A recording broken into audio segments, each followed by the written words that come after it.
In the annals of history, some crimes leave an indelible mark, forever etched into the collective memory. The Lindbergh name, synonymous with heroism and aviation triumph, was forever changed on the night of March 1, 1932. It was a dark and stormy night at the Lindbergh estate in Hopewell, New Jersey.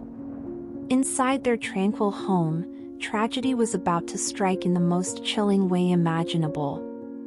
Charles Lindbergh Sr., the famed aviator who had conquered the skies, now faced a nightmare that would grip the entire nation, a nightmare that would come to be known as the crime of the century.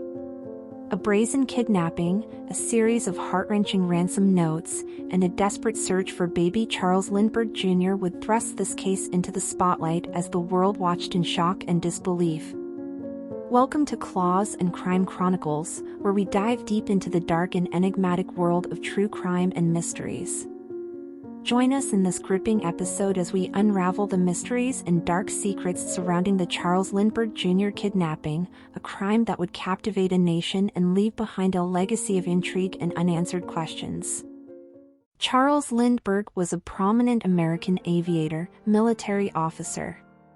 He gained fame for making the first solo non-stop transatlantic flight from New York to Paris in 1927. This achievement made him an international hero and a household name. Time magazine honored Lindbergh as its first Man of the Year in 1928. President Herbert Hoover appointed him to the National Advisory Committee for Aeronautics in 1929, and he received the Congressional Gold Medal in 1930. He married in Morrow on May 27, 1929, and resided in the Morrow estate in Englewood, New Jersey. They had 6 children, with the first son, Charles Augustus Lindbergh Jr., born in 1930. The Lindberghs built Highfields in 1931 on a secluded spot of the Sourland Mountain, Hopewell, New Jersey, so as to escape the spotlight brought on by their celebrity status. The couple observed a strict schedule of driving from Englewood to Hopewell, about 2 hours drive each Saturday and returning each Monday morning. They never changed this weekly routine. Mrs. and Lindbergh had arranged for these weekends to spend time bonding with her son, Charles. But, on February 27, 1932, the Lindberghs stayed over longer than usual at the newly constructed house. On Tuesday, the baby's nurse, Betty Gow, was summoned from the Englewood mansion to Highfields, and at 8 p.m. Tuesday, March 1, 1932, she put 20-month-old Charles Lindbergh Jr. to bed in his crib. At about 9 p.m., the kidnapper or kidnappers climbed a ladder into the second-story nursery, abducted the child, and left a ransom. The Lindbergh baby, dubbed the Eaglet by the press, was discovered missing by Betty Gow, the child's nanny, about an hour later. The Lindberghs notified the local authorities, who in turn ceded control of the investigation to the New Jersey State Police. A search of the crime scene uncovered the ransom note on the sill of an open window and muddy but indistinct footprints in the nursery. A ladder was discovered some distance from the Lindbergh house, broken at a point where 2 sections were joined, and footprints were found leading into the woods at the edge of the property. The police read the ransom note that Lindbergh had discovered. The small, handwritten letter was littered with grammatical and spelling errors. Dear Sir, have $50,000 ready, $25,000 in $20 bills, $15,000 in $10 bills, and $10,000 in $5 bills. After 2 to 4 days, we will inform you where to deliver the money. We warn you for making anything public or for notifying the police. The child is in good care. Indication for all letters are signature AML, and 3 holes. As soon as the news spread, police were joined at the Lindbergh estate by the well-connected and well-meaning. Although other military colonels offered their assistance, only Herbert Norman Schwarzkopf, the director of the New Jersey State Police, had experience in law enforcement. The other colonels were William J. Donovan, also known as Wild Bill Donovan, a First World War veteran who would later lead the OSS, and Wall Street attorney Henry Skillman Breckinridge. These persons, including Lindbergh, suspected that members of organized crime were responsible for the kidnapping. They reasoned that the letter appeared to have been written by a German native speaker. They got in touch with Mickey Rossner, a Broadway sidekick who was said to know mobsters. Salvatore Salvi Spitali and Irving Bitts, two speakeasy owners, were contacted by Rossner. The pair received swift support from Lindbergh, who named them his agents in dealing with the mob. But unbeknownst to Lindbergh, Bitts and Spitali were in fact working together with the New York Daily News, a publication hoping to exploit the pair to beat other publications to leads in the kidnapping story. Al Capone was among the organized crime personalities who talked from behind bars and offered to assist in the baby's release to his family in exchange for cash or legal favors. In particular, Capone promised aid on the pretense that his assistance would be more efficient in exchange for being allowed to leave prison. The officials swiftly rejected his offer. U.S. President Herbert Hoover was informed of the crime the following morning. Although kidnapping was still considered a local crime and there did not appear to be any justification for federal intervention, Hoover vowed to move heaven and earth to find the missing baby. The Bureau of Investigation, today's the FBI, was given the go-ahead to look into the case, and the Washington, D.C. Police Department, U.S. Coast Guard, U.S. Customs Service, and U.S. Immigration Service were all informed that their assistance might be needed. For the safe return of little Lindy, New Jersey officials announced a reward of $25,000. In addition, the Lindbergh family provided a $50,000 incentive of their own. The $75,000 rewards was made even more significant by the fact that the offer was made in the early stages of the Great Depression. A new ransom note was mailed to the Lindbergh residence a few days after the kidnapping. The letter proved authentic since it had perforated red and blue marks and was postmarked in Brooklyn. The letter was intended to be examined by police, but Lindbergh instead sent it to Rossner, who promised to give it to his alleged mob friends. The note was actually forwarded to the Daily News, where it was photographed. Soon, copies of the ransom note were going for $5 each on street corners all around New York. A second ransom note was received by Charles Lindbergh on March 6, 1932, postmarked Brooklyn, New York, March 4, in which the ransom demand was increased to $70,000. On March 8, Lindbergh's lawyer received the third ransom note, which stated that the Lindberghs' designated mediator would not be accepted and asked for a newspaper ad. On the same day, Dr. John F. Condon, a retired school principal from the Bronx in New York City, wrote an ad in the Bronx Home News offering to act as a middleman and pay an extra $1,000 in ransom. The fourth ransom note stated he would be acceptable as a go-between was delivered to Dr. Condon the following day. Charles Lindbergh approved of this. In accordance with the most recent letter's instructions, Condon published an advertisement in the New York American on March 10, 1932, stating that money is ready. Jaff C. Condon then awaited further instructions from the kidnappers. About 8:30 p.m. on March 12, after receiving an anonymous telephone call, Dr. Condon received the fifth ransom note, delivered by Joseph Perroni, a taxicab driver, who received it from an unidentified stranger. A second note would be located 100 feet from a subway station, below a stone at a vacant stand, according to the message. As said, Condon discovered the sixth note. Following the instructions in it, the doctor visited Woodlawn Cemetery, close to 233rd Street and Jerome Avenue, where he encountered an anonymous guy who identified himself as John. They talked about paying the ransom.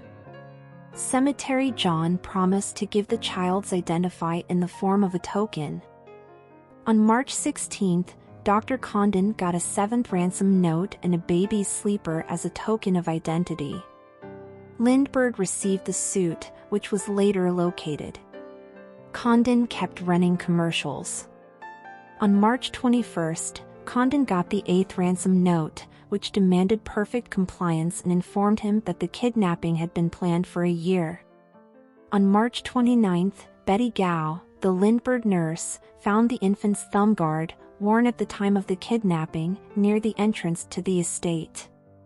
The 9th ransom note, which threatened to raise the demand to $100,000 and rejected a code for use in newspaper columns, was delivered to Condon the following day. Dr. Condon received the 10th ransom note on April 1, 1932, instructing him to have the money ready the next night. Condon responded by placing an advertisement in the newspaper. On April 2, 1932, Condon got the 11th ransom note from an unnamed taxi driver who claimed to have obtained it from an unidentified guy. According to the instructions in the 11th note, Dr. Condon discovered the 12th ransom note hidden beneath a stone in front of a greenhouse at 3225 East Tremont Avenue, Bronx, New York. The custom-made wooden box used to transport the ransom was intended to help identify it afterwards.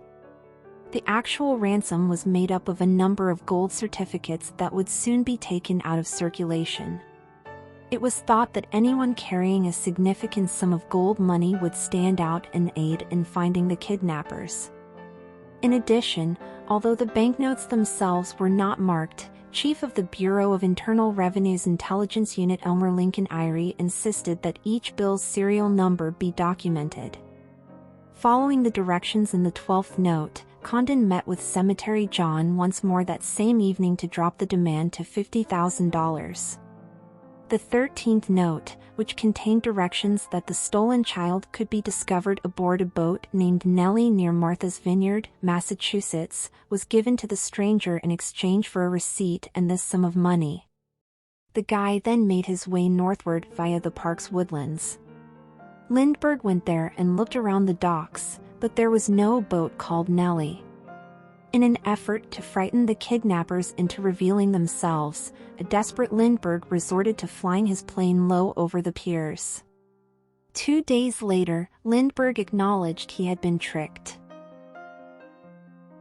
On May 12, 1932, near Mount Rose, New Jersey, in Mercer County, the abducted baby's body was unintentionally discovered, partially buried and badly decomposing, about 4.5 miles southeast of the Lindbergh residence. William Allen, an assistant on Orville Wilson's vehicle, discovered the baby. The skull had a hole in it, the head was crushed, and several body parts were gone. On May 13, 1932, the body was positively identified based on the overlapping toes of the right foot and the shirt that Gow had made for the baby. He was cremated in Trenton, New Jersey. The youngster had been dead for about 2 months, according to the coroner's investigation, and a strike to the head was the cause of death. After learning that the youngster had passed away, the U.S. Congress hurriedly passed laws making abduction a federal offense. Now, the FBI can directly assist the investigation.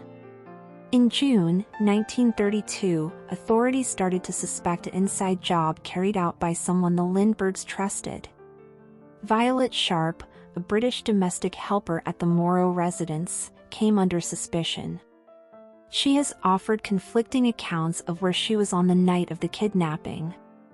She reportedly showed signs of nervousness and suspicion when questioned. She ingested a silver polish that contained potassium cyanide on June 10, 1932, killing herself moments before what would have been her 4th interview. The police investigators were condemned at the time for what some perceived as their heavy-handed policing techniques. Police also questioned John Condon after Violet Sharp's passing. Although Condon's house was also examined, no evidence linking him to the crime was discovered. Charles Lindbergh also supported Condon at this time. The investigation on the case quickly hit a stalemate. Police focused on locating the ransom payments because there were no new developments and little other proof. 250,000 copies of a pamphlet containing the serial numbers of the ransom money were given out to companies, mostly in New York City. Some of the ransom money was found in a few different places, some as far away as Chicago and Minneapolis, but the persons who used it were never located. Executive Order 6102 mandated that gold certificates be surrendered by May 1, 1933. Meanwhile, James J. Finn of the New York Police Department and Thomas Sisk of the FBI had been working on the Lindbergh case for 30 months. Numerous bills from the ransom money that were being spent in places all across New York City had been located. Each discovery was noted on a map that Finn drew, which finally revealed that many of the bills were being handed mostly along the Lexington Avenue subway line. This subway line ran through Yorkville, a German-Austrian enclave, and connected the East Bronx to the east side of Manhattan. On September 18, 1934, a Corn Exchange bank teller at 125th Street and Park Avenue in Manhattan found a $10 gold certificate listed in the pamphlet. On its margin, a New York license plate was written, for U13-14N.Y, and this helped the investigators in locating the bill at a nearby gas station. It was discovered that Bruno Richard Hauptmann of 1279 East 222nd Street in the Bronx was the owner of the blue Dodge automobile that the license plate number belonged to. It was discovered that Hauptmann was a German immigrant with a criminal history in his native country. Hauptmann had a $20 gold certificate on him when he was taken into custody. Police searched Hauptmann's residence and discovered $1,830 of the ransom money concealed under a board. Another $11,930 was discovered in a container next to a garage window. Hauptmann's garage was demolished in the course of the police inquiry as they looked for the stolen funds.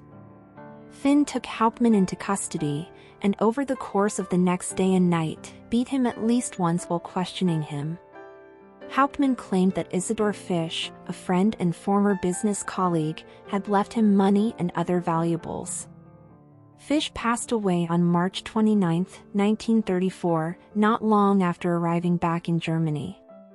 Hauptmann claimed that he didn't find out that the shoebox Fish had left behind held a sizable sum of money until after Fish had passed away. He claimed that the money was his due as a result of a business agreement that he and Fish had formed, so he took it. Hauptmann has repeatedly denied having any involvement with the crime or knowing that the money at his home was from the ransom. German national Bruno Richard Hauptmann, 35, was a native of the state of Saxony. He had served time in prison and had a history of robbery. He stowed away on the SS Hanover at Bremen, Germany, early in July 1923, and on July 13, 1923, the ship docked at the port of New York City. He was taken into custody and deported right away. Hauptmann entered the country on board the George Washington in November 1923 after making another unsuccessful attempt in August. In 1925, Hauptmann married Anna Schoeffler, a New York City waitress, and had a son, Manfred, in 1933. During his illegal stay in New York City and until the spring of 1932, Hauptmann worked as a carpenter. However, a short while after March 1, 1932, the date of the kidnapping, Hauptmann began to trade rather extensively in stocks and never worked again, yet he held several parties as pictures found in his family album. A sizable amount of further evidence proving he was engaged in the crime was found during the police investigation of his flat. One of the items was a notepad with a drawing of how to build a foldable ladder like the one discovered in March 1932 at the residence of Charles Lindbergh. The home's closet wall was found to have John Condon's contact information and address scrawled on it. In the house's attic, a crucial piece of wood that connected the several pieces of evidence was found. It was discovered to be an exact match to the wood used to build the ladder discovered at the crime site after being analyzed by a specialist. Hauptmann was indicted in the Bronx on September 24, 1934, for extorting the $50,000 ransom from Charles Lindbergh.